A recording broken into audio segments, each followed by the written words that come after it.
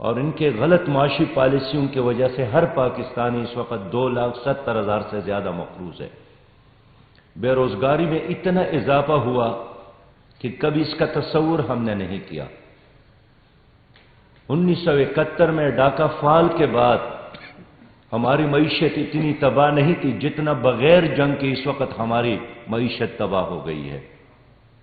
دکاندار اپنی جگہ پر پریشان، مزدور، دہقان، کاشتکار اپنی جگہ پر پریشان، ڈگری ہولڈر نوجوان اور بغیر ڈگری ہولڈر کے اپنی اپنی جگہ پر پریشان، اور مسلسل خودکشی کے واقعات میں اضافہ ہو رہا ہے، ڈپریشن میں اضافہ ہو رہا ہے۔ یہ ان حکمرانوں کا تحفہ ہے، مہنگائی ان کا تحفہ، بے روزگاری ان کا تحفہ، بدامنی ان کا تحفہ۔ اور اس ملک میں 20,000 روپیہ سے گھر لوگ چلاتے تھے، لیکن آج 60 اور 70,000 سے بھی ایک معمولی گھرانہ، ایک چھوٹا گھرانہ بھی نہیں چلتا ہے۔ آٹا کی قیمت، افسوس یہ ہے کہ آٹا بھی اب سونے کی طرح بن گیا، اور سونا کہاں پہنچ گیا اس کا کسی کو پتہ ہی نہیں ہے۔ 135 روپیہ آج لاہور میں 1 کلو آٹا ہے، چینی 100 روپیہ کلو، اور دوائی کی قیمتوں میں ڈبل اضافہ ہوا۔ لوگ ہے کہ اگر رونا بھی چاہے تو کوئی ایسی جگہ نہیں ہے جہاں لوگ ان کی فریاد سنیں، کوئی رحم کرنے والی حکومت نہیں ہے، بات سننے والی حکومت نہیں ہے۔ اب تو اس حکومت پر IMF کا اعتماد بھی نہیں رہا۔ خود سابق وزیر خزانہ نے اعتراف کیا کہ ہم ڈیفالٹ ہو گئے ہیں۔ وہ جو پروین شاکر صاحبہ کہتی تھی کہ کیسے کہہ دوں کہ مجھے چھوڑ دیا اس نے، بات تو سچ ہے مگر بات ہے رسوائی کی۔ معزز صاحب حضرات، پہلے غریب آدمی کہتا تھا کہ اللہ کا شکر ہے کہ دال روٹی چلتا ہے، اب دال روٹی بھی بند ہو گیا، اور حکمرانوں کے چہرے پر مسکراہٹیں ہیں، قہقہیں ہیں، ان کے مرات میں، ان کے پروٹوکول میں، ان کے عیش اور عشرت میں کوئی کمی نہیں ہم دیکھ رہے ہیں۔ ان کے کانوائے جب گزرتے ہیں تو یوں لگتا ہے کہ جس طرح مغل بادشاہ جا رہا ہو۔ اتنے مرات لے رہے ہیں کہ جس طرح یہ ملک انہی نے بنایا ہو۔ شرم کی بات، افسوس کی بات ہے، 700 کے نال پر مشتمل ایک گھر میں گورنر صاحب رہتا ہے، ایک عام DPO بھی 104 110 کے نال کے گھر میں رہتا ہے۔ یہ اس ملک کی بات ہے جہاں کے لوگ مقروض ہیں۔ کرپٹ مافیا ہے اس وقت مرکز میں بھی اور صوبے میں بھی، اور پوری قوم کو انہوں نے ٹرک کے بتی کے پیچھے لگایا ہے۔ روز جھوٹ بولتے ہیں، جھوٹ کی بنیاد پر ان کی ساری عمارت کڑی ہے، جھوٹے اعلانات کر رہے ہیں، اور پروپیگنڈے کی بنیاد پر یہ سانس لے رہے ہیں۔ مصنوعی آکسیجن پر یہ حکومت موجود ہے، اور اس معاشی تباہی اور بربادی کی وجہ سے پاکستان ساری دنیا میں ایک تماشا بن گیا ہے۔ یعنی یہ تو شکر ہے باہر کے اوورسیز پاکستانی کچھ نہ کچھ بیچتے ہیں، اگر وہ بھی اپنے ترسیلات کو بند کرے تو یہاں سانس لینا بھی لوگوں کے لیے مشکل ہو جائے گا۔ اخلاقی زوال ہے، اور ایک فرد کا نہیں ہے، اجتماعی طور پر اخلاقی زوال ہے، اور اس کی وجہ سے بھی پاکستان ایک تماشا بن گیا ہے۔ روز کسی نہ کسی لیڈر اور قائد کے ویڈیو لیکس ہو رہی ہے، کبھی آڈیو اور کبھی ویڈیو، اور جس کی نہیں آئی ہیں وہ بھی کہہ رہے ہیں کہ ہماری بھی آنے والے ہیں۔ کتنے افسوس کی بات ہے کہ یہ لوگ اللہ سے نہیں ڈرتے ہیں، جن کے ساتھ ہر چیز محفوظ ہے، اور ہر چیز قیامت میں تمہارے سامنے آ جائے گی، لیکن اب ان کا یہ گلہ ہے کہ کیوں لیکس ہو رہے ہیں اور لوگوں کو کیوں پتہ چلتا ہے۔ تو بجائے اس کے کہ یہ اپنے اعمال کو ٹھیک کر لیں، اپنے اخلاق کو ٹھیک کر لیں، اپنے بیہیویئر کو ٹھیک کر لیں، اپنی دن اور رات کی سرگرمیوں کو پاک کر لے، ان کو یہ گلہ ہے کہ آخر عوام کو کیوں پتہ چلتا ہے۔ یہ لوگ ہمیں مغرب کے بارے میں بہت باتیں بتاتے ہیں کہ مغرب میں یہ ہو رہا ہے وہ ہو رہا ہے، لیکن کیا مغرب میں ایسا ہوتا ہے کہ کوئی لیڈر کے بارے میں اتنی چیزیں آ جائے وہ قوم سے معافی مانگتا ہے، اپنی گناہوں کا اعتراف کرتے ہیں، لیکن یہاں سب کے سب اس حمام میں بالکل بے لباس ہے اور ہماری نئی نسل کو دوسری طرف این آر او دیا جا رہا ہے، جدوجہد کو پرامن رکھنا چاہیے، لیکن ہم حکومت سے بھی ڈیمانڈ کرتے ہیں، پہلے دن سے ہمارا موقف یہی ہے کہ ان کے ساتھ مذاکرات کیا جائے، ان کے ساتھ بات چیت کی جائے۔ اگر آپ افغانستان کے اندر بہت ساری قوتوں کے ساتھ مذاکرات کرتے ہیں تو یہ تو آپ کے اپنے ملک کے پرامن شہری ہے اور احتجاج کرنا اس کا حق ہے، دھرنا، ریلی، جلسہ، جلوس۔ ہم میں سے کون سی جماعت ہے جنہوں نے یہ حق استعمال نہیں کیا ہے؟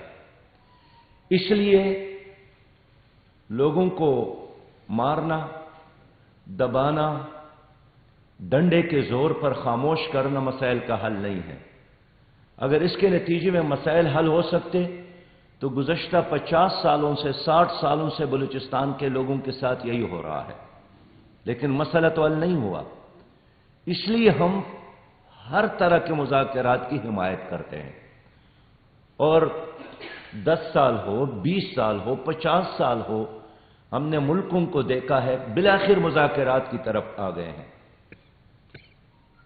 میں آپ کے علم میں لانا چاہتا ہوں کہ گوادر کے لوگوں اور حکومت کے درمیان ماضی میں بھی جو مذاکرات ہو گئے ہیں، جماعت اسلامی مرکز نے اس کو پوری طرح فیسیلیٹیٹ کیا تھا اور دونوں جانب نے اس پر دستخط کیے، لیکن 8-9 مہینے گزرنے کے باوجود بھی کسی ایک شرط پر، کسی ایک چیز پر انہوں نے عمل نہیں کیا۔ حتیٰ کہ گوادر میں الیکشن ہوا اور لوگوں نے اپنے مسائل کے حل کے لیے بلدیاتی کونسلر کا انتخاب بھی کیا، لیکن انہوں نے حلف نہیں اٹھایا، وہاں کوئی میئر نہیں بنا، ان کو کوئی دفتر نہیں دیا گیا، لوگوں کے لیے آنے کا اور بات پہنچانے کے لیے دروازہ تو کیا، کوئی ونڈو اور روشن دان بھی نہیں چھوڑا گیا، اور اس لیے لوگوں نے مایوس ہو کر دوبارہ دھرنے پر بیٹھ گئے اور ایک طویل دھرنا دیا۔ تو اس لیے میں آج خصوصی طور پر مرکزی حکومت اور بلوچستان کی صوبائی حکومت سے اپیل کروں گا کہ بلوچستان کے عوام کے ساتھ اور گوادر کے لوگوں کے ساتھ مذاکرات کیا جائے۔ کچھ لوگ بلوچستان کے ہر جدوجہد کو یہی رنگ دے رہے ہیں کہ یہ سی پیک کے خلاف ہے۔ میں ایک بار پھر کلیئر کرنا چاہتا ہوں کہ سی پیک پوری قوم کی ضرورت ہے، سی پیک کے ساتھ پاکستان کڑا ہے، پاکستانی قوم کڑی ہے، یہ کسی ایک حکومت کا یا کسی ایک پارٹی کا کارنامہ نہیں ہے، پوری قوم کا یہ کارنامہ ہے، پوری قوم سی پیک کے اس پروجیکٹ کو، اس منصوبے کو مچھیور دیکھنا چاہتی ہے۔ اس لیے سی پیک کے نتیجے میں ہمارا یہی خیال ہے، بتایا گیا کہ پاکستان ترقی کرے گا اور ترقی کے اس عمل کو ہم مل کر آگے بڑھانے کی خواہش مند ہیں، لیکن جو گوادر کا احتجاج ہے وہ سی پیک کے خلاف نہیں ہے، وہ پاک چین دوستی کے خلاف نہیں ہے۔ ممکن ہے کچھ لوگ اس کو یہ رنگ دینے کی کوشش کرتے ہیں، وہ غلط کرتے ہیں۔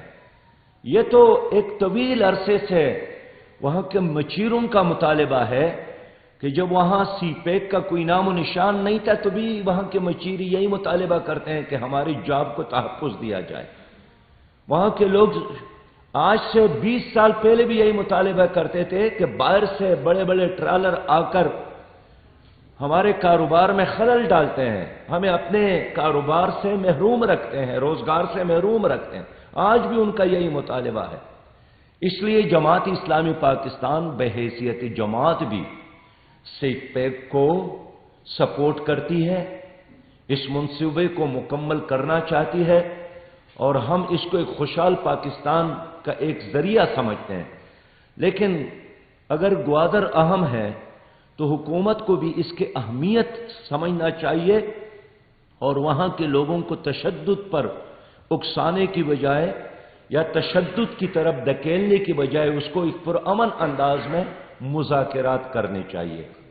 میرے بہت ہی محترم بھائیوں، پی ٹی آئی اور پی ڈی ایم نے جو ماضی کے ساتھ اس قوم کے ساتھ کیا انتہائی قابل افسوس ہے، اور کچکول مشن بس ان کی سیاست ہے، ان کی معیشت ہے۔ جنہوں نے اعلان کیا تھا کہ قرضہ لینے سے بہتر ہے کہ ہم خودکشی کریں، انہوں نے سب سے زیادہ قرضے لیے۔ یعنی میرے معلومات کے مطابق اگر پیپلز پارٹی اور مسلم لیگ نے مل کر 27,000 بلین قرضہ لیا تھا، 27,000 قرضہ لیا تھا، تو اس حکومت نے، پی ٹی آئی کی حکومت نے آگے بڑھ کر اس کو 62,000 ارب تک پہنچایا ہے۔ اور آج بھی یہ سارا کام معیشت قرضوں کی بنیاد پر ہے۔ یہ ناکام پالیسی ہے۔ ہم شروع سے یہ کہتے ہیں کہ ہمیں قرضوں کی ضرورت نہیں ہے، ہمیں کرپشن ختم کرنا چاہیے، ہمیں غیر ترقیاتی اخراجات ختم کرنا چاہیے، ہمیں کرپٹ لوگوں کا احتساب کرنا چاہیے۔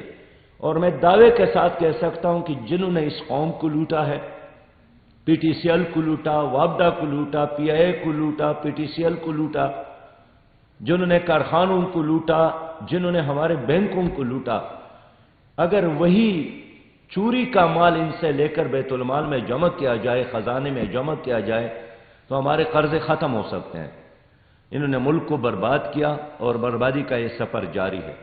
عوام سے ہم اپیل کرتے ہیں کہ اب وقت آیا ہے کہ جماعت اسلامی جو اس ملک کی ایک حقیقی سیاسی جماعت ہے، حقیقی جمہوری جماعت ہے، ایک حقیقی ترقی پسند جماعت ہے، ایک کرپشن فری جماعت ہے، جس کی کسی لیڈر، وزیر اور سینیٹر اور ایم این اے پر کرپشن کا کوئی دبا نہیں ہے۔ ہر مشکل وقت میں ہم نے قوم کا ساتھ دیا ہے۔ وہ سیلاب کی تباہ کاریاں ہوں تو جماعت اسلامی کڑی ہے، کرونا وائرس کا زمانہ ہو تو جماعت اسلامی میدان میں کھڑی ہے، زلزلوں میں آفت کا زمانہ ہو اور زلزلوں کی وجہ سے مصیبت زدہ لوگوں کی تعاون ہو تو جماعت اسلامی کھڑی ہے۔ آج بھی جماعت اسلامی ایک متبادل کے طور پر موجود ہے۔ جماعت اسلامی نے یہی طے کیا ہے کہ ہم بلوچستان کے لوگوں کے ساتھ کل انشاءاللہ تعالی جمعے کے دن یکجہتی بلوچستان دن منا رہے ہیں۔ کل بھی جمعے کے دن تھے، پشاور میں، پنڈی میں، لاہور میں، کوئٹہ میں، کراچی میں پروگرامات تھے، اور کل جمعے کا دن تھا۔ تمام اضلاع میں بلوچستان کے ساتھ یکجہتی کے طور پر ہم انشاءاللہ تعالی احتجاج کر رہے ہیں، اور یہ جدوجہد ہماری جاری رہے گی۔ بہت شکریہ۔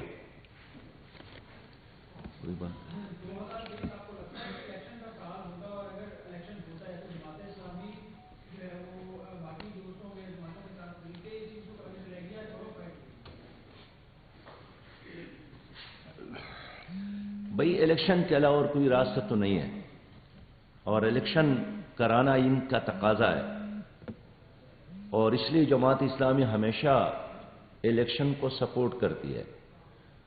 اور یہ جو شوشے آ رہے ہیں کہ کوئی ٹیکنوکریٹ ارینجمنٹ کے بارے میں لوگ سوچتے ہیں، میں سمجھتا ہوں وہ بھی ہمارے مسائل کا حل نہیں ہے، لیکن الیکشن سے زیادہ الیکشن ریفارمز کی ضرورت ہے، الیکشن اصلاحات کی ضرورت ہے، اور الیکشن ریفارمز اور الیکشن اصلاحات کے بغیر الیکشن کوئی بھی تسلیم نہیں کرے گا، اور الیکشن کے بعد یہی لوگ دست پگریبان رہیں گے۔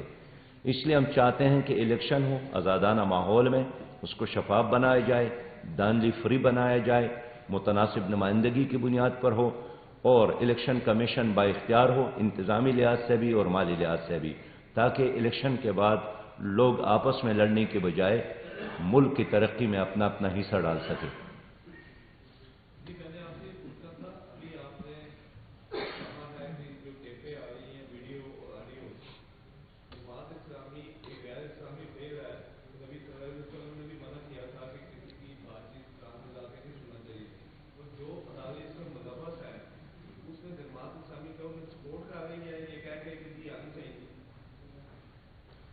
آپ نے اگر نام بتایا کہ کوئی ملوث ہے اور پھر ہم بات کریں گے، لیکن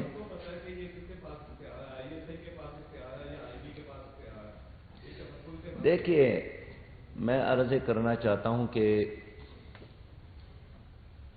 لیکس ہونا موجودہ ماحول میں جہاں سوشل میڈیا اور الیکٹرانک میڈیا اور دوسرے ذرائع ہیں، اگر آپ اس ونڈو کھڑکی کو بند کرتے ہیں یہ ایک راستہ ہے، لیکن اس سے بہتر راستہ یہی ہے کہ وہ کام ہی نہ کرے جس کے لیکس ہونے پہ آپ کو شرمندگی ہو۔ جی سلمان، بہت شکریہ جی۔ جزاک اللہ۔